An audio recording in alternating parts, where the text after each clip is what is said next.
Muito bem, no vídeo de hoje nós vamos falar um pouco sobre Casa Velha, que é um livro do Machado de Assis. Mas antes disso, é preciso dizer o seguinte: eventualmente você vai escutar uns ruídos aí ao fundo, e isso se deve ao fato de que estão fazendo alguma coisa aqui perto, não sei exatamente o que é, e assim, eu não posso controlar as vicissitudes da vida que ocorrem para além do meu vídeo.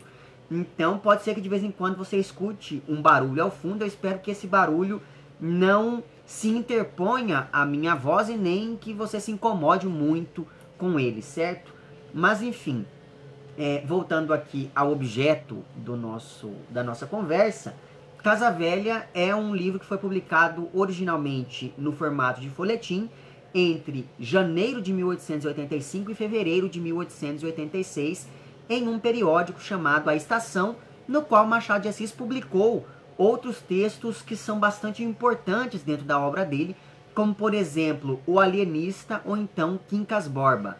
Só que acontece que, ao contrário de outros folhetins machadianos, que depois foram recolhidos pelo autor e republicados no formato de livro, Casa Velha desapareceu e só foi reencontrado em 1944 pela Lúcia Miguel Pereira durante uma pesquisa de arquivo. E isso já nos coloca uma dúvida, que é: por que foi que este livro em específico não foi republicado depois em vida pelo próprio autor? E exatamente por conta disso, talvez esse seja um dos textos mais polêmicos entre a crítica machadiana, a começar pela forma textual, já que de início ele foi republicado como um conto e só depois é que ele passou a ser visto como um romance. Mas a polêmica não para por aí, já que, apesar de ser de meados da década de 1880, a narrativa de Casa Velha tem vários elementos que a aproximam menos de romances como Memórias Póstumas de Brás Cubas, de 1881, ou do próprio Quincas Borba, de 1891, e mais dos primeiros romances machadianos, mais especificamente de livros como A Mão e a Luva, de 1874, Helena, de 1876, e Yaya Garcia, de 1878, que são romances nos quais o tema do embate entre o sentimento amoroso e as convenções sociais divide espaço com o tema da transferência de classes. E, de certo modo, é basicamente isso o que nós temos aqui em Casa Velha. Então, veja só, eu tenho aqui em casa essa edição da obra completa do Machado de Assis, por isso que eu não vou ficar mostrando romance por romance para vocês. Mas vamos lá. Começando com A Mão e a Luva. Nele nós temos a história da Guiomar, que é uma agregada que vive de favor na casa de uma personagem referida apenas como baronesa, o que acaba reforçando a ideia de uma sociedade de classes muito bem estabelecidas e ligadas à nobreza. O filho dessa baronesa se chama Jorge e ele é um rapaz completamente submisso às vontades da mãe, mais ou menos como é o caso do Félix aqui de Casa Velha. E por sinal, eu vou dar aqui alguns spoilers de todos esses livros que eu vou comentando ao longo dessa minha fala. Então, enfim, se você se incomoda com isso, talvez seja melhor você ver outro vídeo. Mas enfim, voltando lá ao A Mão e a Luva, esse rapaz, o Jorge, vai ser um dos pretendentes da Guiomar, da protagonista. Os outros dois são o Estevão, que representa um romantismo meio deslocado e piegas, e o Luiz Alves, que fica ali no meio termo entre o idealismo do Estevão e a lascívia que a gente observa em alguns comportamentos do Jorge. Então note que em A Mão e a Luva, o casamento é embasado grandemente na ideia de ascensão social, de transferência de classes por parte da Guiomar, que, como eu disse antes, era uma agregada e por isso mesmo tinha que viver a partir de uma relação de favores típica de uma sociedade patriarcalista, como era o caso da sociedade brasileira do século XIX. Vamos nos lembrar que nós estamos falando de um país no qual a ideia de trabalho formal não existia. O trabalho estava ligado apenas à escravidão. E aí quem não pertencia à elite e nem era escravizado ocupava uma posição bastante complexa na pirâmide social brasileira da época. Quem fala bastante sobre isso é o Robert Schwartz, e um dos ensaios aqui de Ao Vencedor as Batatas, mais especificamente no ensaio intitulado O Paternalismo e Sua Racionalização nos Primeiros Romances de Machado de Assis. Então, se você quer ter uma leitura mais aprofundada desse tema, eu sugiro bastante que você leia aqui este livro do Roberto, em específico esse ensaio que eu acabei de citar.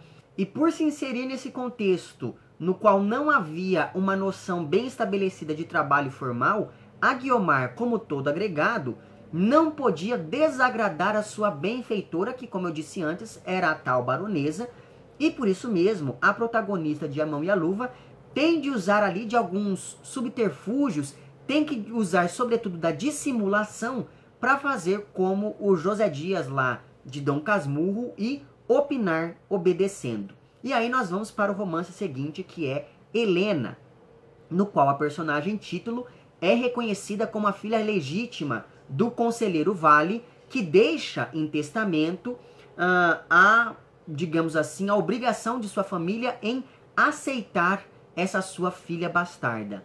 E veja como isso exemplifica muito bem a estrutura patriarcal da sociedade do Brasil do século XIX, tendo em vista que a vontade do homem da casa deve prevalecer mesmo depois que ele já morreu. O caso, então, é que a Helena enfrenta ali alguma resistência de início e, por isso mesmo, ela vai usando de subterfúgios, ela vai também usando da dissimulação para se aproximar da família, principalmente da tia dela, que é a tal da Dona Úrsula, e do irmão dela, que é o Estácio. Só que o problema é que a relação entre Helena e Estácio vai se tornando visivelmente incestuosa, de modo que esse vai ser um dos elementos complicadores da trama, tal qual aconteceria depois aqui em Casa Velha. Então veja que esse romance aqui, ele dialoga bastante, quando nós pensamos em alguns aspectos da trama, com esses romances da primeira fase da obra do Machado de Assis. E por fim nós temos, pertencente a essa primeira fase, Yaya Garcia, né? Uma das personagens deste livro é uma viúva que decide que é melhor enviar o filho para a Guerra do Paraguai para evitar que ele se casasse com a Estela, que é a agregada ali da casa, e, portanto, a Estela pertence a uma classe social inferior. Então veja que ela dissimula esse interesse real em afastar o filho de uma mulher mais pobre a partir de uma ideia supostamente ufanista de defesa dos interesses da pátria ao enviar o filho para a guerra.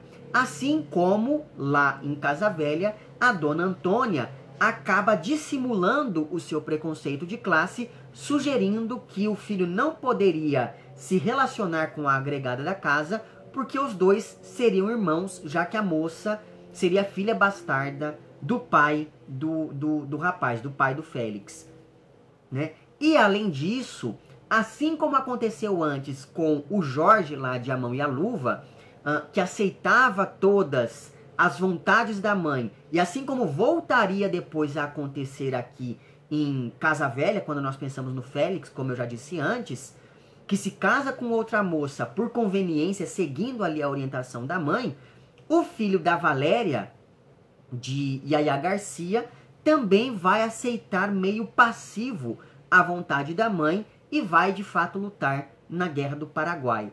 Então veja só, a partir disso, o Robert Schwartz propõe que os primeiros romances do Machado de Assis reforçam a ideia do patriarcalismo como uma característica definidora da sociedade brasileira do século XIX, considerando a importância da figura centralizadora do pater como aquele que detém um poder inquestionável na estrutura da família e portanto, esse pater detém esse poder ao qual os agregados têm que se curvar, dada a falta de possibilidades de ganhar a vida dentro do sistema social daquele período.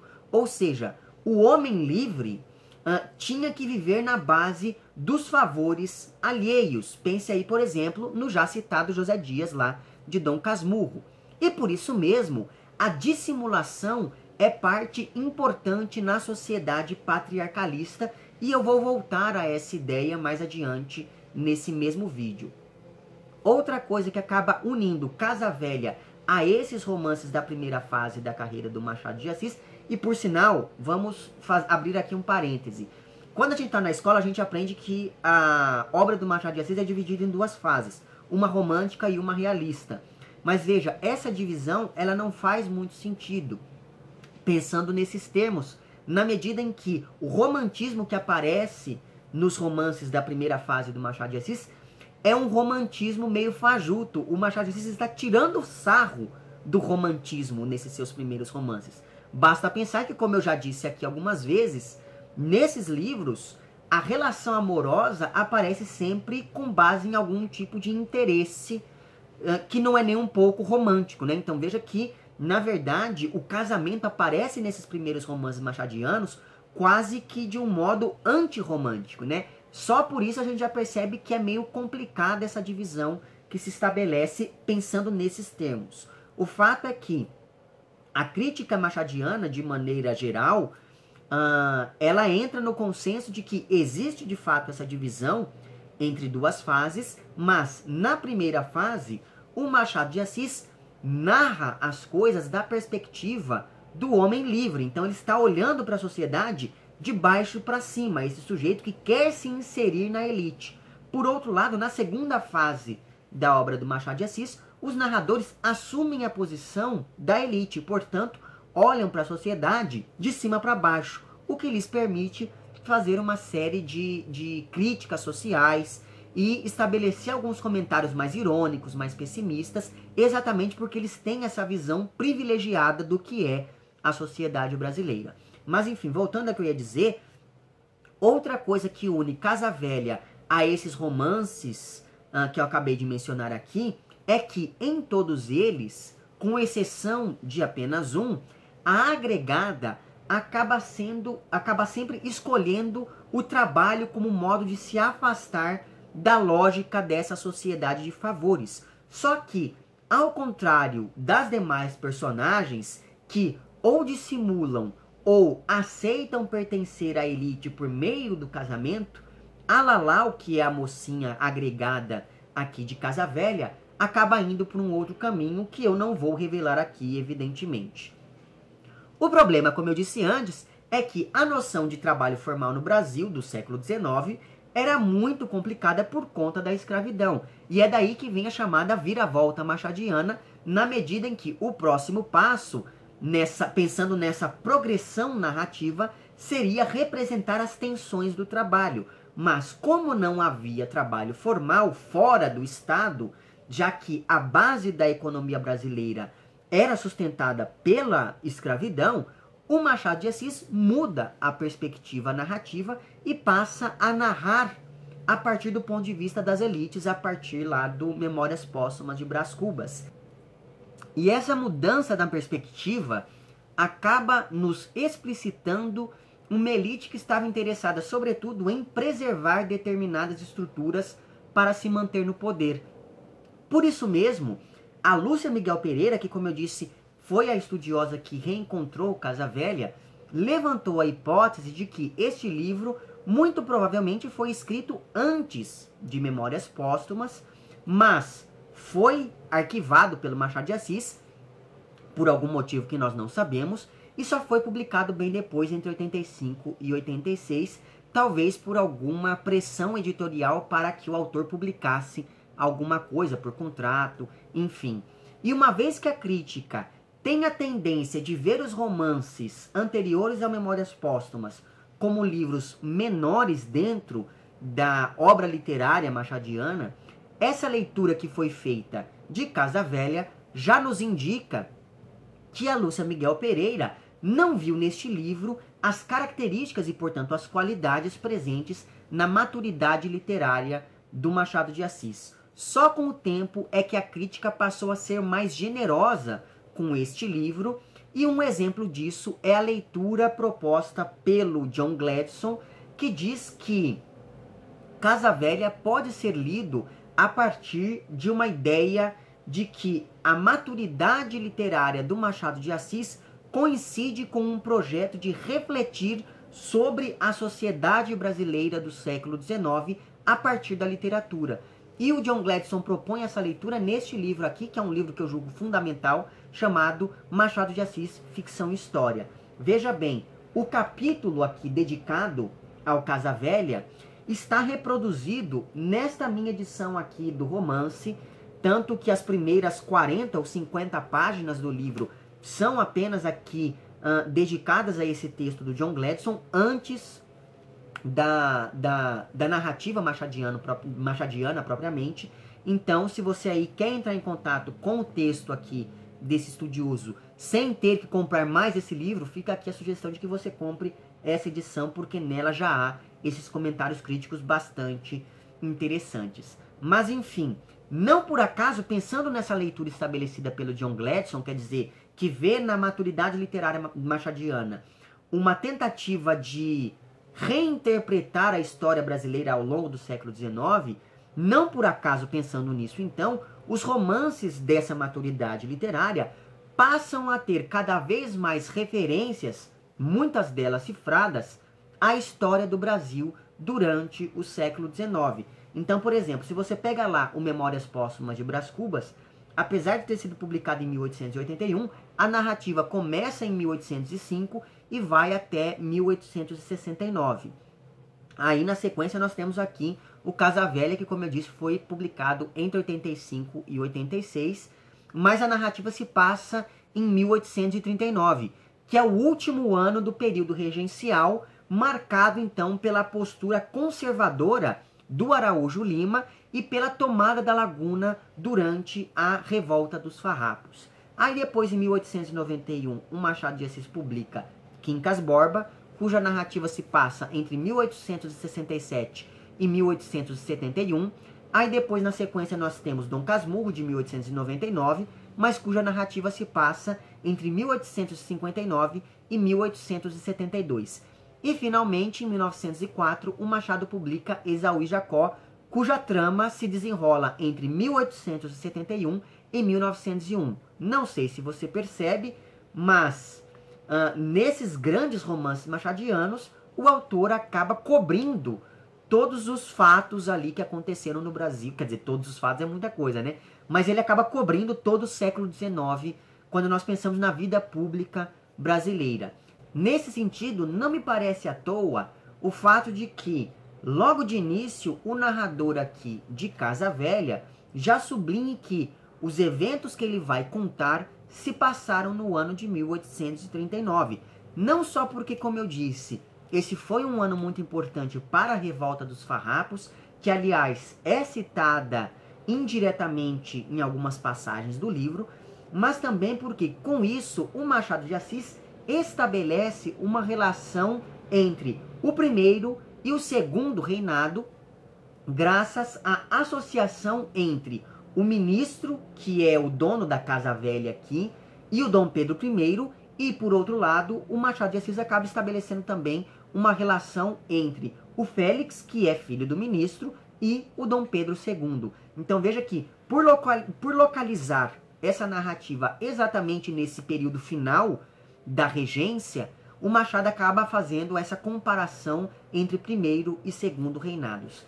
E principalmente essa associação entre o ministro e o Dom Pedro I fica bem explícita, tanto porque o ministro morreu em 1831, que é o mesmo ano em que o Dom Pedro I abdica do trono, quanto porque, em dado momento, o narrador vê dois quadros na biblioteca da Casa Velha e os descreve quase como se eles fossem equivalentes. Então ele descreve o ministro a partir de atributos sabidamente usados para descrever o Dom Pedro I, né? E as pessoas representadas nesses quadros são justamente o ministro e o antigo imperador. Então veja que há essa correspondência entre esse personagem histórico e esse personagem literário, e essa correspondência não é por acaso, né? A partir dela, Machado de Assis permite que se faça uma leitura alegórica do espaço da Casa Velha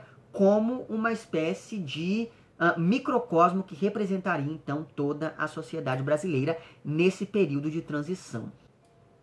E aí, falando nele, o narrador aqui de Casa Velha é apresentado logo no início como cônego da Capela Imperial. Só que apesar dessa posição religiosa, o narrador admite logo que ele está muito mais interessado em literatura e política do que na vida religiosa. Tanto que, em alguns trechos, ele faz comentários no mínimo estranhos, se nós considerarmos que ele é um padre que cita eventos que podem comprometer a igreja. E, além disso, ele também confessa, em dada altura do romance, que tem sentimentos ambíguos em relação à mocinha da história, que é a agregada ali na Casa Velha, né? Então veja que a posição dele como religioso é uma posição, no mínimo, desconfortável ao longo da trama. Pois bem, esse tal padre decide escrever um livro sobre a história do primeiro reinado, e exatamente por conta disso, eu acho que vale a pena ler o início do romance, porque esse início já nos revela bastante coisa sobre esse sujeito. Mas enfim, então o romance inicia da seguinte maneira. Aqui está o que contava há muitos anos um velho cônego da Capela Imperial. E aí entra a voz do narrador, de fato, do romance. Não desejo ao meu maior inimigo o que me aconteceu no mês de abril de 1839. Tinha-me dado na cabeça escrever uma obra política, a história do reinado de Dom Pedro I. Até então, desperdiçara algum talento em décimas e sonetos, muitos artigos de periódicos e alguns sermões que cedi a outros depois que reconheci que não tinha os dons indispensáveis ao púlpito. No mês de agosto de 1838, li as memórias que outro padre, Luiz Gonçalves dos Santos, o padre Perereca chamado, escreveu do tempo do rei, e foi esse livro que me meteu em brios. Achei-o seguramente medíocre, e quis mostrar que um membro da igreja brasileira podia fazer coisa melhor. Note como esse narrador se coloca desde o início não só como um homem das letras, que faz ali décimas e sonetos, que escreve muitos artigos de periódicos e que se dedica a apenas alguns sermões que ele ainda cede a outros padres, ou seja, ele definitivamente não está interessado na vida religiosa, como também esse sujeito já deixa explícito que ele não nasceu para o púlpito, ou seja, ele prefere ali atuar nos bastidores, o que é bastante importante para entender o papel que ele desempenha na trama, que envolve ali as demais personagens. E segundo, ao mesmo tempo, ele afirma para si um certo ar de superioridade, como se ele fosse o único capaz de escrever uma história do primeiro reinado digna de ser lida, já que a outra história que existe, né, que são as memórias do padre Luiz Gonçalves dos Santos, são memórias que ele julga como sendo medíocres. E aí, ainda pensando nesse padre narrador, tem algumas coisas muito interessantes sobre ele. Primeiro, por um lado, por ser religioso, ele poderia ocupar um lugar mais conservador e mais próximo das elites. Segundo, por outro lado, assim que ele entra na tal Casa Velha, esse narrador se sente diminuído ante a opulência daquele ambiente que, como ele próprio diz, tinha ares de outro tempo e exalava um cheiro de vida clássica que acabava o tolhendo. Ou seja, se até ele, que é um padre, se sentiu oprimido naquela casa, imagine quem não ocupa uma posição tão privilegiada quanto a dele. E talvez a principal responsável por esse apego ao passado na Casa Velha seja a dona Antônia, que é então a dona da casa e viúva do tal ministro, em cujos arquivos o narrador pretende encontrar farto material para escrever a história do primeiro reinado. Então veja que, apesar de se apresentar como um homem religioso, o narrador aqui de Casa Velha está muito mais próximo da posição de um homem livre que tem que se curvar à vontade da força controladora de uma elite que quer manter tudo em seu lugar. Tanto é assim que a dona Antônia ficou um pouco reticente em aceitar que alguém mexesse nos arquivos do marido, que estão ali tal qual ele os deixou quando morreu lá em 1831, né? É a dona Antônia, então, quem administra a Casa Velha e se mantém apegada a uma estrutura patriarcal que faz com que a última palavra da casa seja sempre a dela, de modo que ela controla não apenas o espaço físico da casa, mas também tudo o que acontece nesse espaço e todas as pessoas que nesse espaço habitam. Tanto é assim que um dos personagens, em dada altura, diz que ela é a imperatriz da Casa Velha, o que deixa explícito que a casa é uma espécie de alegoria do império ou de microcosmo que representa o Brasil ainda sob a influência do antigo regime. O que está em jogo, então, não são as mudanças que viriam a partir de 1840 com o golpe da maioridade, mas sim todas as coisas que permaneceram como uma marca de um atraso ideológico que reafirmava as mesmas estruturas de antes. Tanto é assim que a postura conservadora da dona Antônia vai ser o grande impeditivo do relacionamento entre o casal de namorados principais aqui do romance, já que essas duas pessoas pertencem a classes sociais diferentes.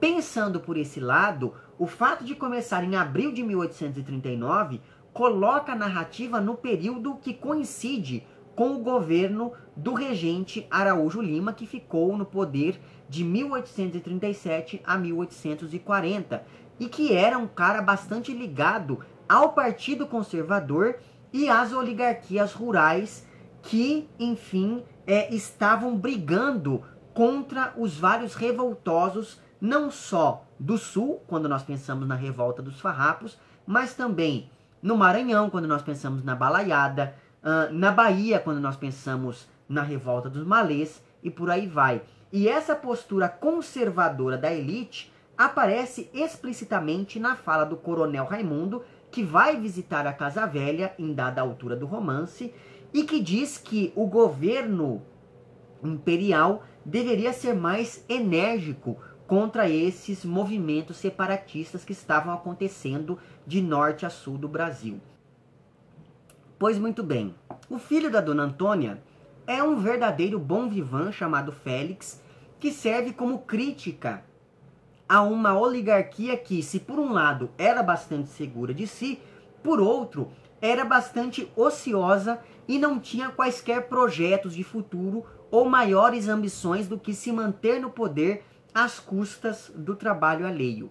Esse rapaz, o Félix, é meio estagnado, ele não sabe muito bem qual rumo é que ele vai tomar na vida, e ele até pensa em seguir carreira política, como foi o caso do pai, mas é bastante óbvio que ele não tem o menor talento para isso e só quer entrar nessa vida política para tentar seguir os passos de seu progenitor. O fato, então, é que o Félix acaba se apaixonando pela Cláudia, mais conhecida como Lalau, que é uma menina órfã e agregada ali da Casa Grande.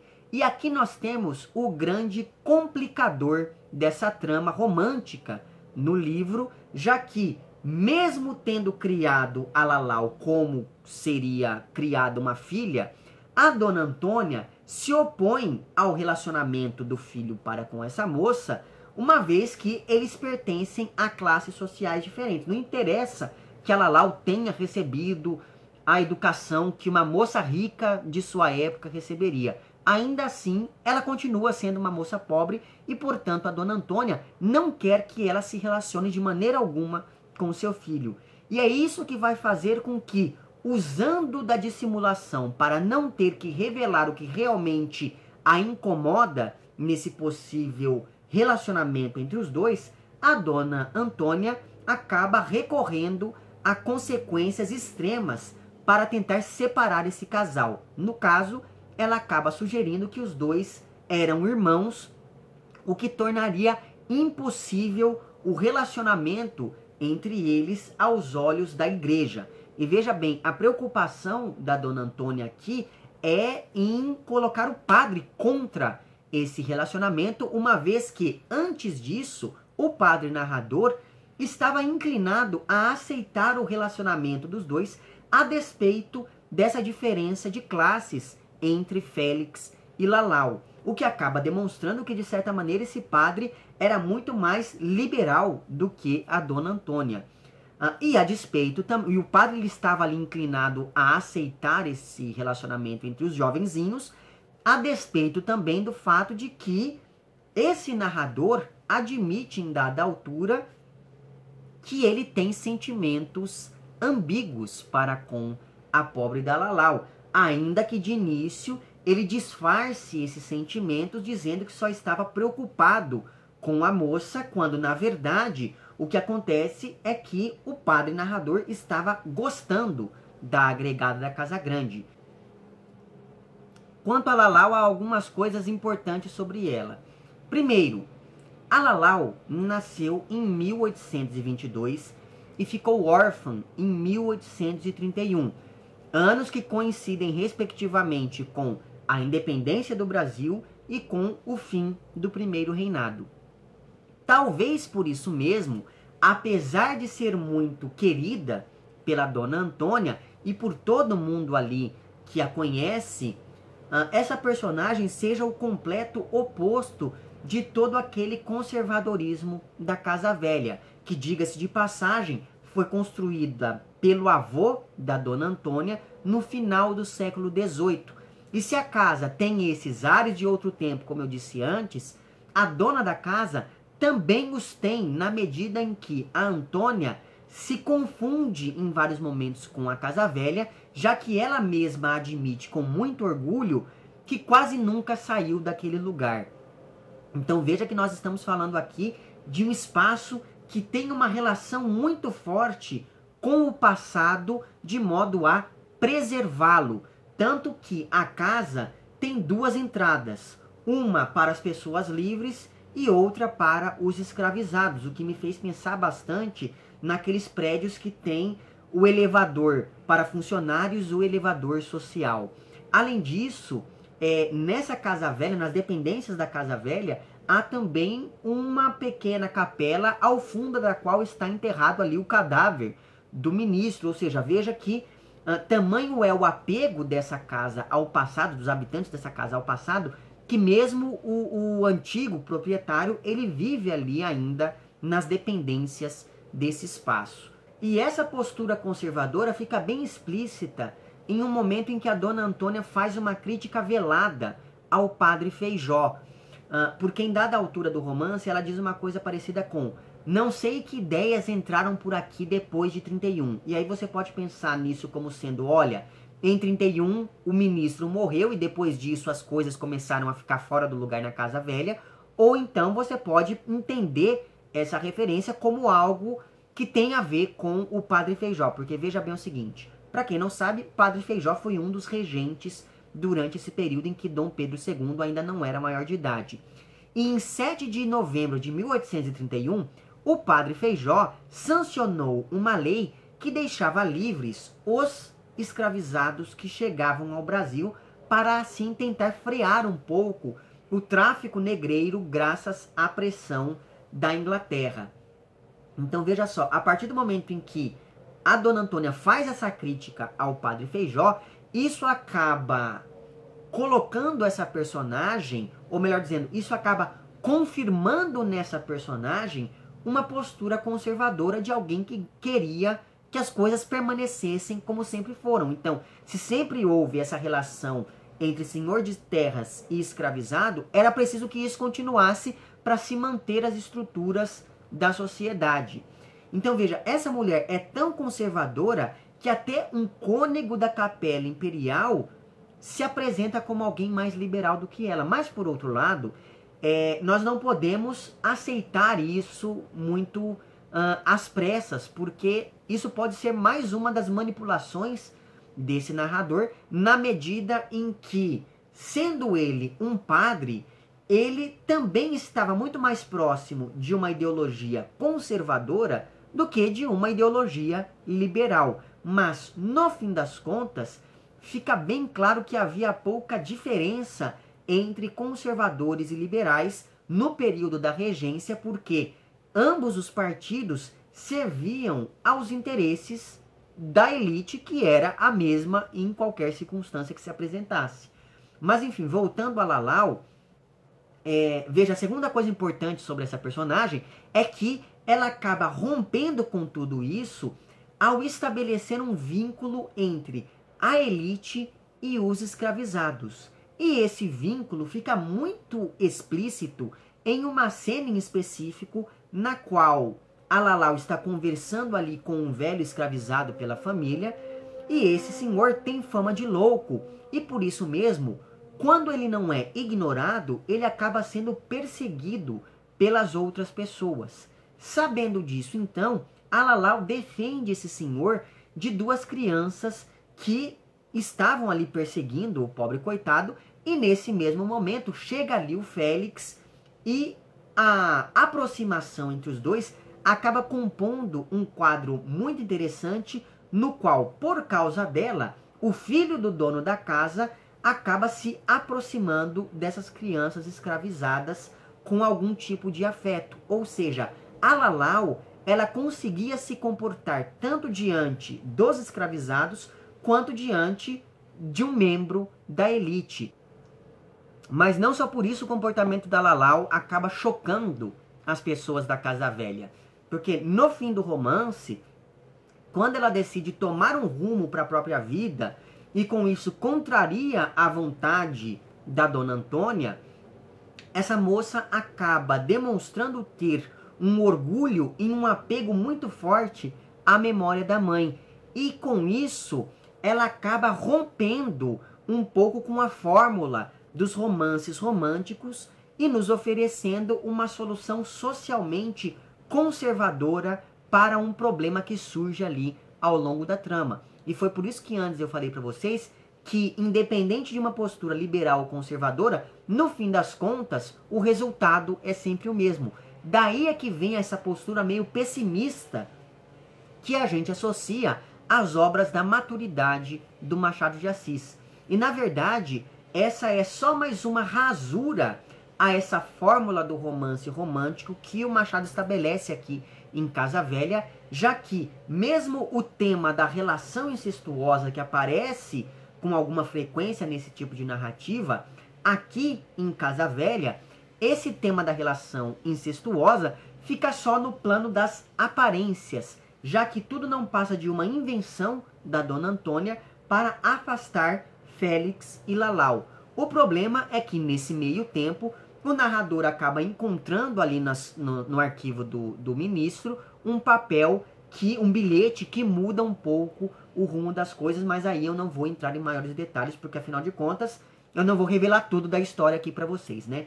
Com isso, então, esse padre narrador se coloca no lugar supostamente imparcial do historiador que passa a se envolver cada vez mais com o drama romântico que envolve esse casal de namorados. E esse padre chega, inclusive, a tomar partido deles ante a negativa de Dona Antônia em aceitar o relacionamento do filho com a agregada. E ela chega até a pensar em mandar o filho para a Europa para separá-lo, né, para afastá-lo de Lalau.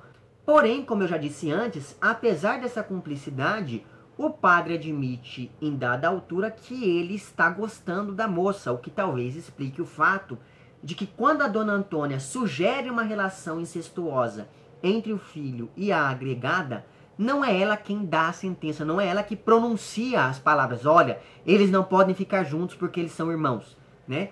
Ela apenas sugere isso, mas quem confirma essa história e se predispõe a espalhar essa boa nova é o padre, que apesar de se apresentar como historiador, ele sequer se pensa na possibilidade de que talvez isso seja mentira e, portanto, é preciso investigar mais os fatos. Então, quando ele pesca no ar essa sugestão da Dona Antônia, ele rapidamente fala, nossa, então é isso, eles não podem ficar juntos, vou dar um jeito nessa história, etc.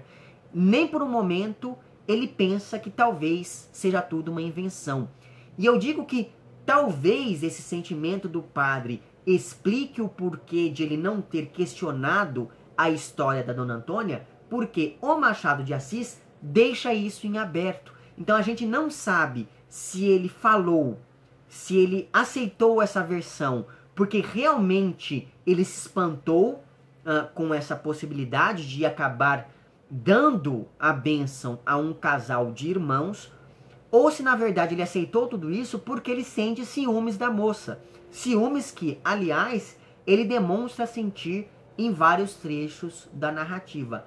Ou seja, nós estamos aqui falando, no mínimo, de um narrador ambivalente, que é padre, mas gosta da moça, que se interessa mais por política do que por religião, que quer escrever um livro de história, mas perde as anotações e não vai confirmar as fontes daquilo que escuta, que narra, mas que também é um personagem, né? Que diz para o Félix que lê um livro, mas que na verdade depois admite ao leitor que nunca tinha lido aquele livro e que só falou que o conhecia para exercer ali algum tipo de poder, de domínio sobre esse rapaz. Nós estamos falando aqui de um personagem, de um narrador que, por participar da narrativa, sabe ou alega saber tanto quanto os personagens. Nós estamos falando de um sujeito que, por mais que seja só mais uma visita ali na Casa Velha, logo passa a ser responsável por manter a ordem da casa na medida em que é ele quem dá as más notícias ao casal sobre a suposta relação incestuosa que eles podem estabelecer ali. Nós estamos falando de um sujeito que, apesar de ser uma visita, diz que foi a primeira pessoa que desafiou a vontade da dona da casa, que como eu disse antes, foi descrita em dado momento aqui como a imperatriz da Casa Velha, o que, novamente, acaba reforçando a ideia de que esse padre exercia algum tipo de poder ali naquele espaço, porque ele estava indo contra as vontades da imperatriz daquele lugar, né? E por aí vai. Então, tudo isso só para mostrar para vocês como é preciso ter um certo cuidado com esse narrador aqui. A gente não pode também embarcar em tudo aquilo que ele diz como se fosse a maior verdade do mundo, a exemplo do que ele fez lá com a história contada pela Dona Antônia. Mas há ainda um outro elemento muito importante na narrativa e que diz respeito à leitura estabelecida pelo John Gladstone aqui em Machado de Assis Ficção e História, a partir da noção de que a obra da maturidade machadiana aborda ficcionalmente aspectos da história do Brasil ao longo do século XIX. E aí a trama de Casa Velha, como eu já disse antes, se passa em 1839, e naquela época duas coisas muito importantes estavam acontecendo para a história do Brasil. Primeira delas, como se sabe, em 1831, o Dom Pedro I sai de cena, encerrando o primeiro reinado.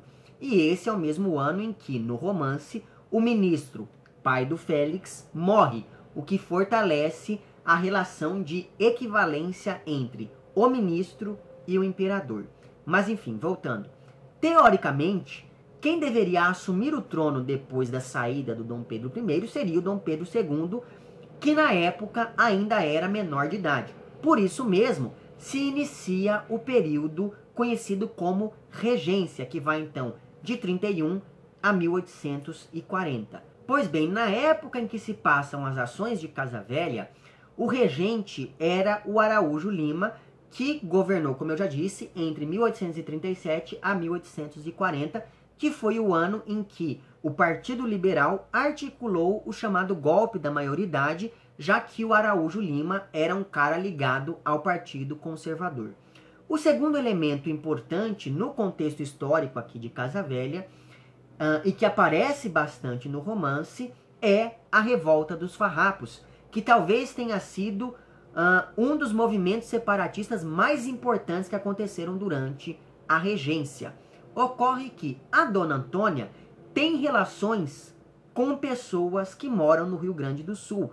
E por isso mesmo, vez ou outra, chegam à Casa Velha notícias sobre os desdobramentos da Farroupilha. Inclusive, há um momento específico em que o narrador diz o seguinte, o contexto é, ele chega para poder conversar ali com a Dona Antônia sobre toda aquela situação entre Félix e Lalau, e daí ele diz para ela que recebeu as más notícias que vieram do sul acerca da rebelião, ou seja, da revolta dos farrapos. E aí ele diz que a Dona Antônia repetiu a palavra rebeldes, murmurou outras, mas sem poder vinculá-las entre si e nem dar-lhes o calor que só o real interesse possui. Dona Antônia tinha outra rebelião em casa e para ela a crise doméstica valia mais do que a crise pública. Veja que nesse trecho que eu acabei de ler, aquela ideia de que a casa seria um microcosmo que representaria a vida política do Brasil da época fica bem explícita na medida em que há uma correspondência entre a revolta dos farrapos e a revolta desses jovens que querem ficar juntos a despeito da vontade da imperatriz da Casa Velha. Mesmo porque no início da narrativa, o padre narrador diz que ele não queria escrever apenas sobre a vida pública durante o primeiro reinado. Se fosse assim, bastava ele procurar um arquivo público, uma biblioteca ou coisa do tipo. Mas ele queria escrever também sobre a vida privada durante aquela época. E é por isso que ele vai até a casa de um dos ministros, para poder ali perceber como que aquela vida política maior influenciava no cotidiano das pessoas, né? E esse padre admite, em dada altura do romance, que ele não era um cara que gostava do púlpito político, ele gostava muito mais dos bastidores da vida política. O que justificaria, aliás, esse interesse dele pela dimensão íntima da história. E isso me fez lembrar bastante da terceira tese do Walter Benjamin sobre o conceito de história.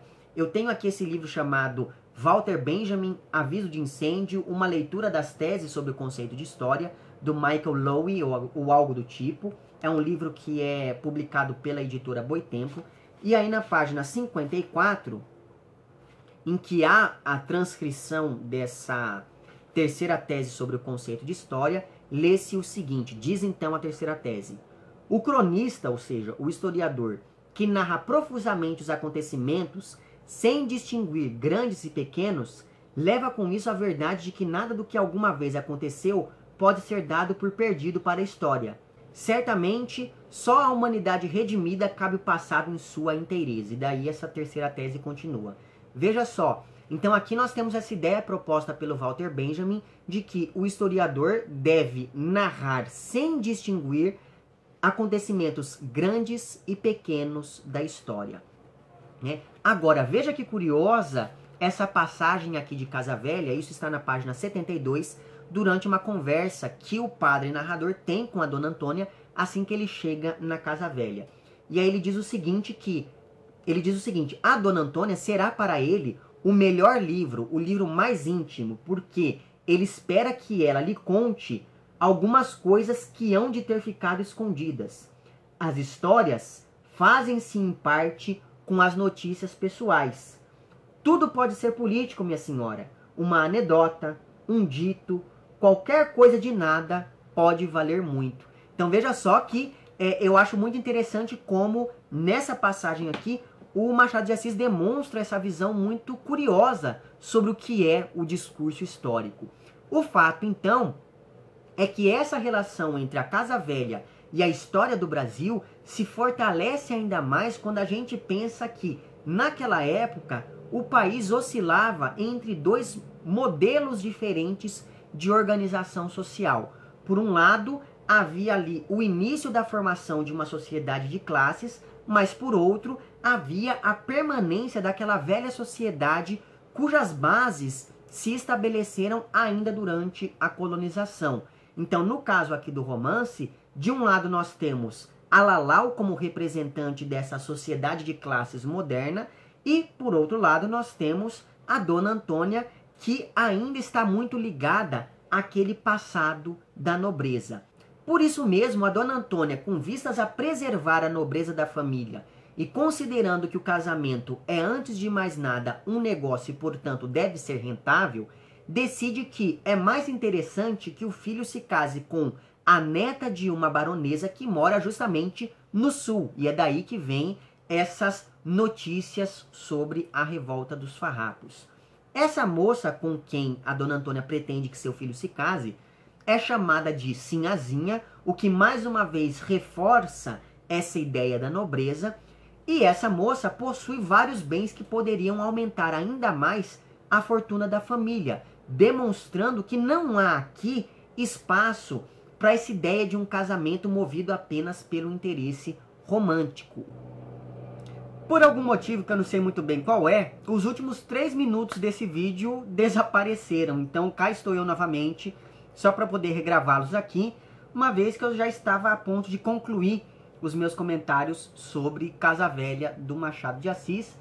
E me parece que no fim das contas, esse romance é interessante sobretudo por encenar então alegoricamente todas aquelas crises que a sociedade brasileira estava passando durante esse período da regência, que é retratado aqui neste livro, que voltou agora às prateleiras por conta do vestibular da Unicamp, se não me engano, né? Porque ele está na lista. Então, se você aí vai fazer o vestibular, eu espero que esse vídeo te ajude de alguma maneira. E se você não vai fazer o vestibular, fica aqui a indicação de leitura deste livro de igual modo, porque é um livro muito interessante. Então, fica aqui essa minha recomendação enfática para que você o conheça. Enfim, eu vou deixar na descrição desse vídeo os nomes desses livros todos que eu fui mencionando ao longo dessa minha fala, e vou deixar também o nome de um livro que eu não mencionei, mas que de certa maneira permeou a construção de parte desse vídeo. E eu estou falando aqui de Um Mestre na Periferia do Capitalismo, Machado de Assis, que é um livro do Robert Schwartz também. Então, vou deixar certinho todas essas referências na descrição. E na descrição vai estar também o link para o meu perfil no Apoia-se. Assim, caso você queira e possa contribuir financeiramente com esse meu trabalho, você entra em contato com os planos de apoio e também com as recompensas equivalentes a cada um desses planos. Fica aqui o agradecimento às pessoas que já contribuem. E para você aí que quer contribuir, mas que não sabe como, basta você, enfim, mostrar para o YouTube que esse meu conteúdo é de algum modo relevante. Então curta esse vídeo, compartilhe, comente, etc, etc, etc. Certo? Vemo-nos então nos próximos vídeos e um amplex.